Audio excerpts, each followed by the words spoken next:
Esta es la clase número 4 y en ella vamos a hablar del potencial electrostático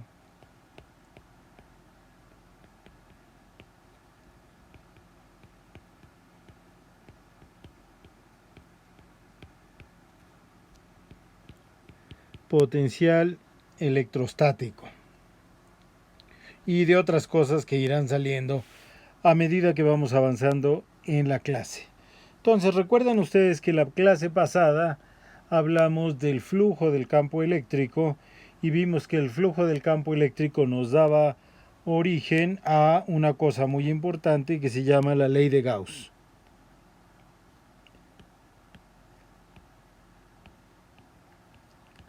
La ley de Gauss la podíamos expresar en forma integral como el flujo del campo eléctrico es igual a la densidad de carga. No es igual a la densidad de carga, es igual a la carga. Es igual a la carga encerrada por la superficie S dividida entre la permitividad eléctrica del vacío, que es epsilon 0. Y en la clase pasada hicimos esta deducción. Y luego, utilizando el teorema de Gauss, pasamos de la forma integral de la ley de Gauss a la forma diferencial de la ley de Gauss, que nos dice que la divergencia del campo eléctrico va a ser igual a la densidad de carga volumétrica dividida entre epsilon 0. Y yo les había dicho que la de arriba es la forma integral de la ley de Gauss, la de abajo es la forma diferencial de la ley de Gauss. Conceptualmente, el campo eléctrico nosotros habíamos dicho que es una fuerza por unidad de carga. Las unidades del campo eléctrico son fuerza, son unidades de fuerza por unidades de carga. Fuerza por unidad de carga. Pero eso nos dice que el campo eléctrico, pues conceptualmente, sigue siendo una fuerza.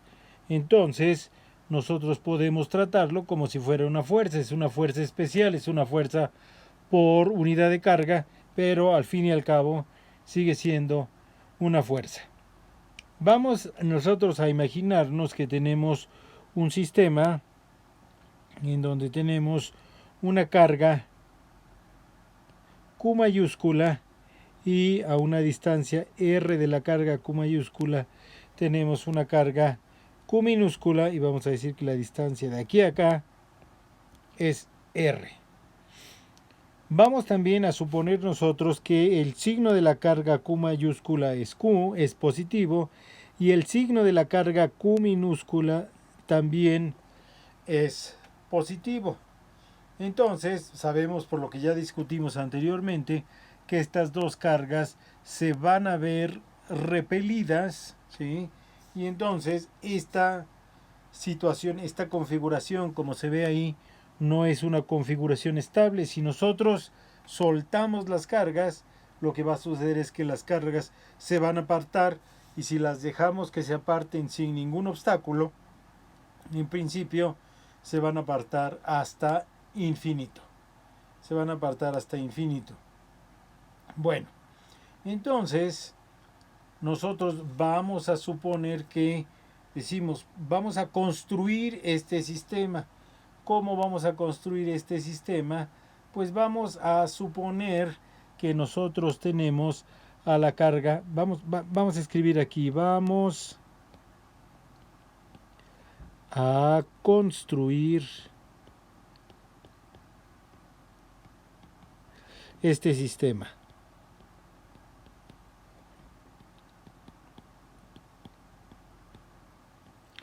Entonces, para construir este sistema, pues necesitamos que la carga Q mayúscula esté fija en un lugar del espacio, que no experimente ninguna fuerza que la haga que se mueva, y para eso nosotros necesitamos que la carga Q chiquita esté muy lejos.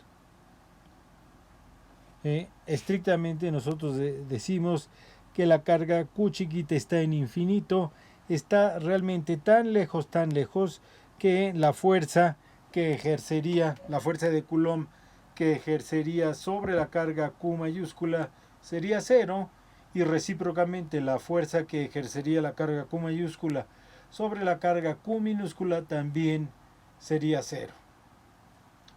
Ahora lo que vamos a hacer es, imagínense que de alguna manera, quién sabe cómo, pero de alguna manera, nosotros fijamos a la carga Q mayúscula.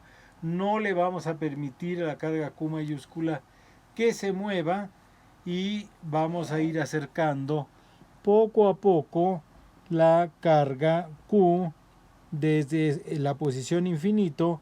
La vamos acercando, la vamos acercando, la vamos acercando, la vamos acercando, hasta que lleguemos a una posición en donde va a estar a una distancia R de la carga Q mayúscula.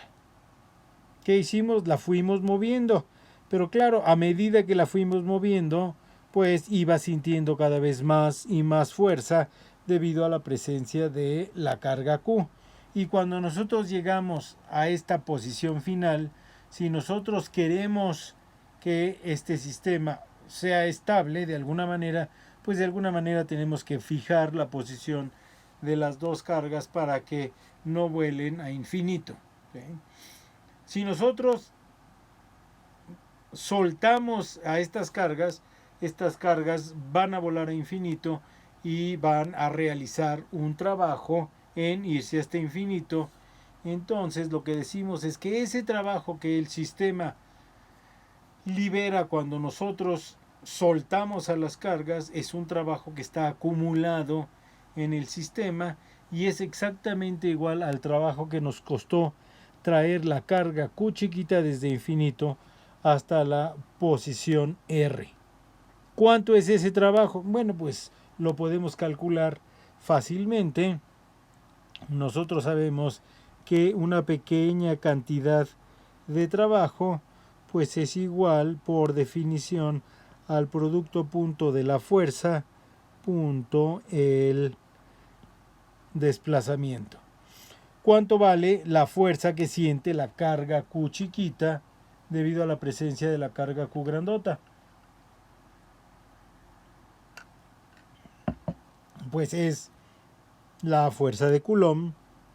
Entonces el trabajo que nosotros vamos a realizar en acercar la carga Q chiquita a la carga Q grandota una pequeña distancia de R, pues va a ser igual a 1 entre 4 pi epsilon 0 por la carga grandota por la carga chiquita entre la distancia a la cual nosotros vamos a poner, va a estar la carga localizada, por un pequeño incremento de distancia. Miren, vamos a cambiar los nombres de las variables aquí. Vamos a decir que la distancia final a la cual vamos a poner nuestra carga Q chiquita va a ser R grande, y vamos a decir que la distancia la vamos a escribir como la variable R chica. ¿Sí? Es nada más por cuestión de notación, pero es exactamente lo mismo que hemos estado haciendo. Y entonces, fíjense que el trabajo total va a ser igual a la integral de la diferencial del trabajo. ¿Desde dónde? Desde que estábamos en infinito hasta que estamos en R. Y esto va a ser igual a la integral desde infinito hasta R de 1 sobre 4 pi epsilon 0 por Q grandota por Q chiquita entre R por dr. Bueno, entonces el trabajo total pues va a ser igual al pues a lo que vale la función en la función W en R menos lo que valdría la función W en infinito, y esto va a ser igual pues a la constante Q por la constante Q chiquita entre 4 pi epsilon 0, y aquí nos está faltando un cuadrado. La fuerza es entre la distancia al cuadrado por la integral de 0 a r de R entre R cuadrada. Entonces vamos a hacer eso. Esto va a ser igual a WR menos W teta, digo W infinito, por Q entre 4 pi epsilon 0. Ahora, ¿cuánto vale la integral de dr entre r cuadrada? Pues podemos decir que es la integral de r a la menos 2, entonces va a ser r a la menos 1 entre menos 1 evaluado entre 0 y r, pero no es entre 0 y r, sino es entre infinito y r. Ahí está infinito. Bueno, entonces a la hora que hacemos esto, nos queda que esto es igual al trabajo, a la función trabajo evaluada en r menos la función trabajo evaluada en infinito, y esto va a ser igual a Q entre 4 pi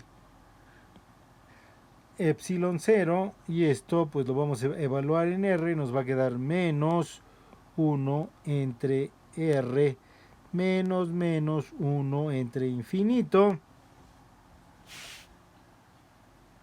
Entonces esto va a ser igual la función evaluada en r menos la función evaluada en infinito, va a ser igual a menos Q entre 4 pi epsilon 0 por 1 entre r. Y nosotros podemos decir que, bueno, pues este es el trabajo total que nos costó a nosotros traer la carga Q chiquita desde el infinito hasta su posición final en R. Pero fíjense que nos salió negativo. ¿Por qué nos salió negativo? Bueno, es importante darnos cuenta si ese signo negativo es correcto o no es correcto. Fíjense, en algún punto de la trayectoria, digamos que esta es la trayectoria desde infinito hasta el punto R. Entonces, en cualquier punto que nosotros tomemos, el desplazamiento va a ser hacia la izquierda, pero la fuerza que va a sentir la partícula va a ser hacia la derecha porque es una fuerza de repulsión. Entonces el producto de F punto dr, producto punto de F punto dr va a ser negativo. Entonces el signo negativo que nos sale ahí está bien. Entonces, bueno, ese es el trabajo que nos cuesta traer una partícula desde el infinito hasta la posición en R. Podríamos decir que esta es una energía, una cantidad de energía que está acumulada en el sistema. Como les decía yo, supónganse que tenemos el sistema anclado, las dos cargas a esa distancia fija de alguna manera. La soltamos y entonces se va ¿cómo se llama? Se va a liberar energía, y la cantidad de energía que se libera va a ser exactamente igual a esta energía que está escrita ahí con signo positivo. Entonces, nosotros una de las cosas que yo quiero que se den ustedes cuenta es la siguiente. Vamos a hacer otra vez el dibujo. Aquí tenemos la Q, aquí tenemos la Q chiquita, y nosotros nos trajimos la Q chiquita hacia la Q grandota a través de una línea totalmente radial. ¿Qué hubiera pasado si nosotros nos lo hubiéramos traído a través de una línea curva así? Evidentemente la distancia recorrida a lo largo de la línea negra es más corta que la distancia recorrida a lo largo de la línea anaranjada. Pero si nosotros tomamos un pequeño pedazo de la línea anaranjada, digamos, vamos a tomar este pequeño desplazamiento de la línea anaranjada, lo que nosotros vemos es que ese pequeño desplazamiento lo podemos descomponer en dos desplazamientos equivalentes.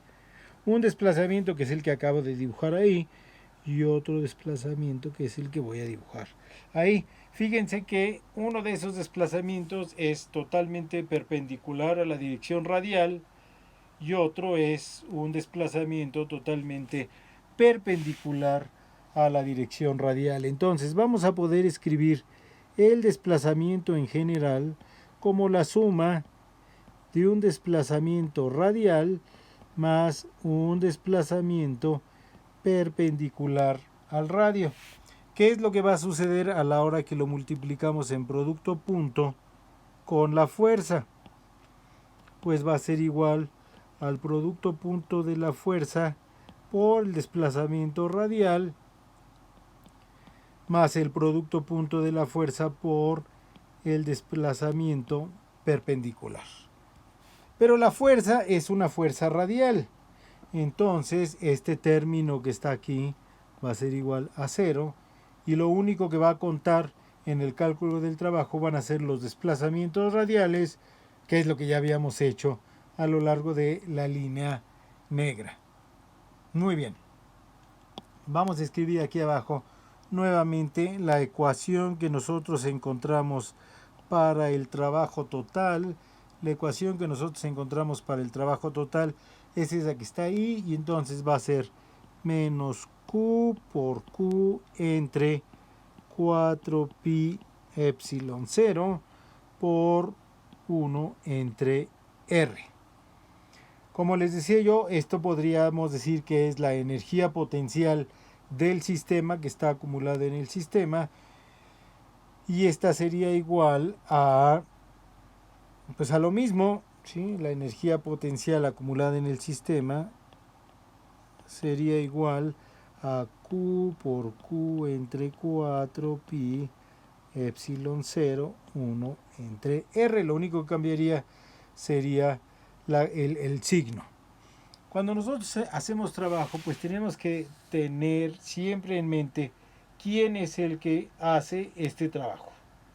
En este procedimiento, en este proceso que nosotros hemos estudiado, hay un agente que mueve la partícula Q chiquita y la va acercando a la partícula Q grandota. Entonces, este agente es el que hace esta cantidad de trabajo, que pues el trabajo hecho por este agente sería un trabajo positivo porque va empujando a la partícula y entonces la fuerza y el desplazamiento van a ser perpendiculares. Este trabajo negativo que nos salió aquí es el trabajo que hace la carga Q mayúscula. Es el trabajo que hace la fuerza proporcionada por la carga Q mayúscula y por eso nos sale negativo. ¿Qué pasaría si hiciéramos este mismo proceso pero con cargas de signo opuesto? Bueno, pues resultaría exactamente el mismo valor, nada más que tendríamos que jugar con los signos. Entonces, ahí está hecho eso ahí. Y lo que nosotros vamos ahora a hacer, vamos a definir el potencial electrostático. Potencial electrostático.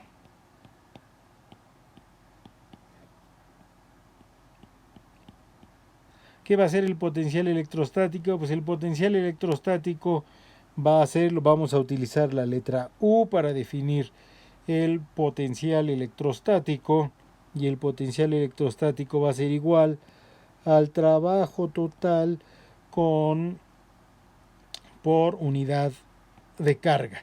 Una definición muy similar a la definición que nosotros teníamos del campo eléctrico. Entonces, fíjense, el trabajo total va a ser igual a la función de trabajo en, vamos a ver, la función de trabajo en R menos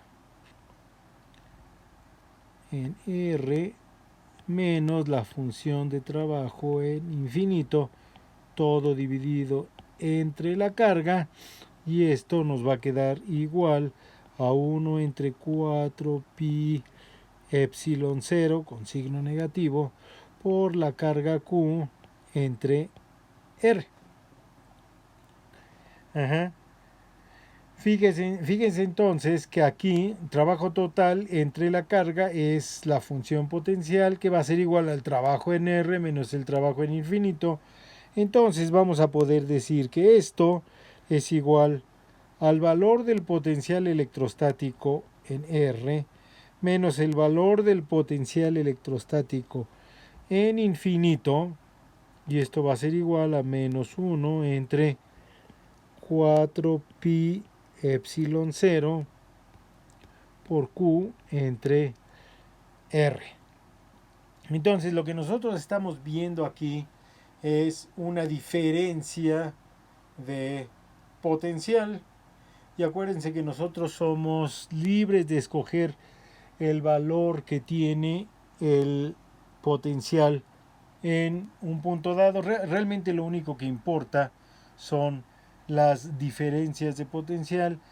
Entonces nosotros podemos suponer que nosotros escogemos que el valor del potencial en infinito va a ser igual a 0. Y entonces decimos que tenemos una función, vamos a definir una función que va a ser una función de la posición, pero a lo mejor vamos a poner posición como R, una función de la posición que va a estar dada como 1 entre 4 pi epsilon 0 por Q entre R. Y ese va a ser nuestro potencial, la manera en que vamos a calcular el potencial electrostático. ¿Qué unidades va a tener el potencial electrostático? Bueno, por la manera en que lo definimos, que era trabajo por unidad de carga, las unidades del potencial electrostático van a ser unidades de trabajo, que van a ser joules, por unidades de carga, que van a ser coulombs. Sin embargo, estas unidades tienen un nombre particular, y es un nombre muy conocido, que se llaman los volts. Entonces, el potencial electrostático se mide en volts. ¿Qué son los volts? Los volts son unidades de joules sobre coulomb, son unidades de trabajo o energía por unidad de carga. Entonces, si a nosotros nos hablan de volts, pues sabemos que son unidades que se usan en cosas eléctricas, pero si nosotros recordamos que los volts son unidades de energía por unidad de carga, ya tenemos como una idea más intuitiva de lo que son estas cantidades. Entonces, pues lo que nosotros vamos a decir es que el potencial eléctrico, ¿sí? Un pequeño cambio de potencial eléctrico, pues es un pequeño cambio de trabajo, y eso va a ser igual, es un pequeño cambio de trabajo por unidad de carga, eso va a ser igual a la fuerza por unidad de carga punto de R. Es exactamente lo que estamos haciendo. Todo esto que hicimos es para llegar a esta definición que nosotros tenemos aquí. El cambio del potencial eléctrico va a ser igual a la fuerza por unidad de carga punto de R. Pero acuérdense ustedes que la fuerza puede estar dirigida en una dirección de acuerdo a si las cargas son del mismo signo o son de signo opuesto. entonces esta definición nos va a quedar con un signo menos ahí. Y esta es una ecuación muy importante. El cambio de potencial electrostático va a estar dado como menos E punto dr. Pero físicamente lo que yo quiero que entiendan es que el cambio de potencial electrostático es una pequeña cantidad de energía por unidad de carga o una pequeña cantidad de trabajo por unidad de carga, que pues se calcula como estamos acostumbrados a hacerlo, fuerza por distancia. Pero si es energía por unidad de carga, pues necesitamos fuerza por unidad de carga, que en este caso es el campo eléctrico que ahí tenemos. Bueno, con esta ecuación vamos a utilizarla con la definición que dimos en alguna clase anterior del gradiente. ¿Se acuerdan que dimos una definición operacional del gradiente y dijimos que el gradiente era aquella función que hacía que esta ecuación fuera válida? La diferencial de una función phi es igual al gradiente de la función phi punto dr. ¿Se acuerdan de esa definición?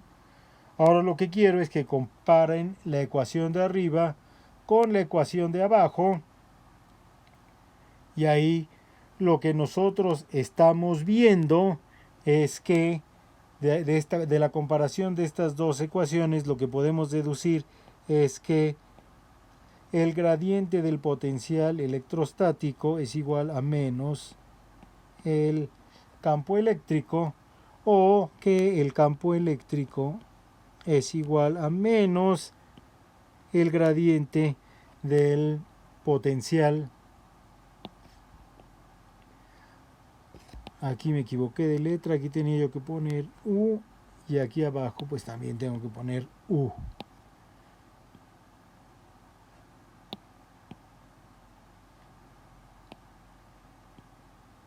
U.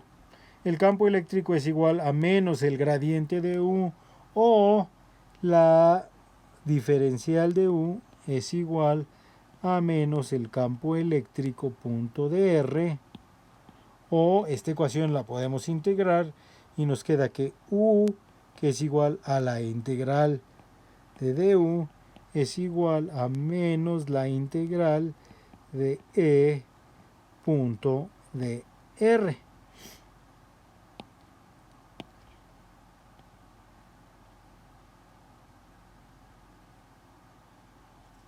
Fíjense que la ecuación de arriba y la ecuación de abajo es como si nosotros hubiéramos despejado de la ecuación de arriba la U y lo hubiéramos escrito como está escrita en la ecuación de abajo. Entonces tenemos ahora nosotros una nueva función, la función U.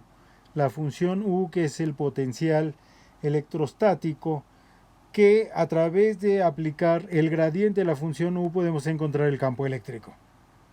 Pero la gran ventaja de U es que U es una función escalar, ¿sí?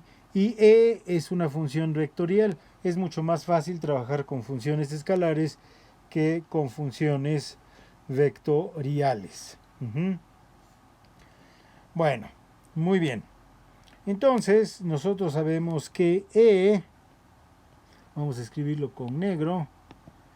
Primero vamos a borrarlo y vamos a escribirlo con negro, que E, el campo eléctrico, va a estar dado como menos el gradiente de esta función que nosotros hemos llamado el potencial electrostático.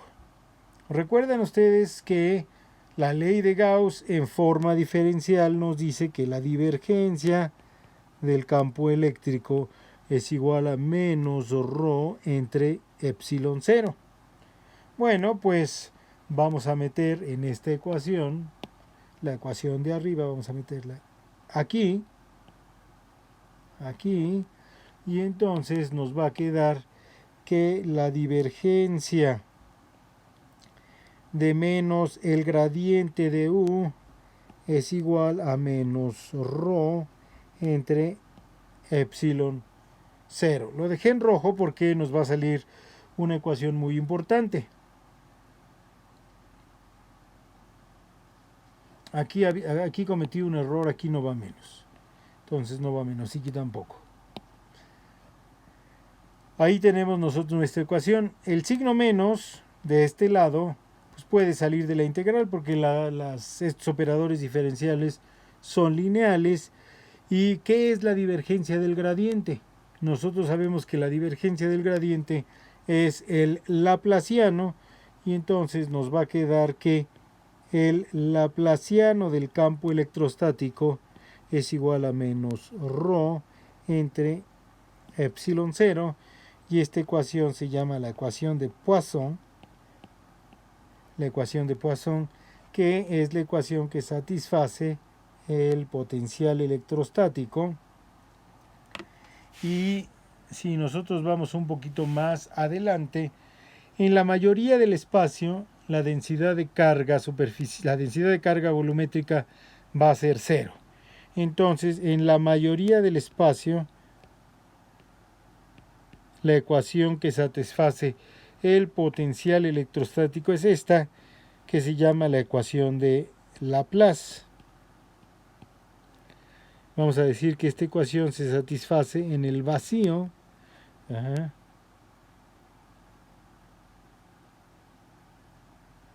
Y es una ecuación terriblemente importante en matemáticas y también en física. En física aparece en muchos campos de la física ecuaciones diferenciales en donde aparece el operador laplaciano que tenemos aquí. Entonces el laplaciano de U va a ser igual a menos ρ entre epsilon 0 y esa es la ecuación de Poisson que se satisface en los lugares en donde hay carga y en la mayoría del espacio que en donde no hay carga se satisface la ecuación de Laplace, que es la que hemos escrito abajo. ¿Recuerdan ustedes que les dije que una de las finalidades últimas del electromagnetismo era encontrar el valor del campo eléctrico en cualquier posición y en cualquier tiempo? Bueno, si nosotros encontramos el valor del potencial electrostático en cualquier posición y en cualquier tiempo, podemos aplicarle el menos gradiente y obtenemos el campo eléctrico. O sea, obtener el valor del potencial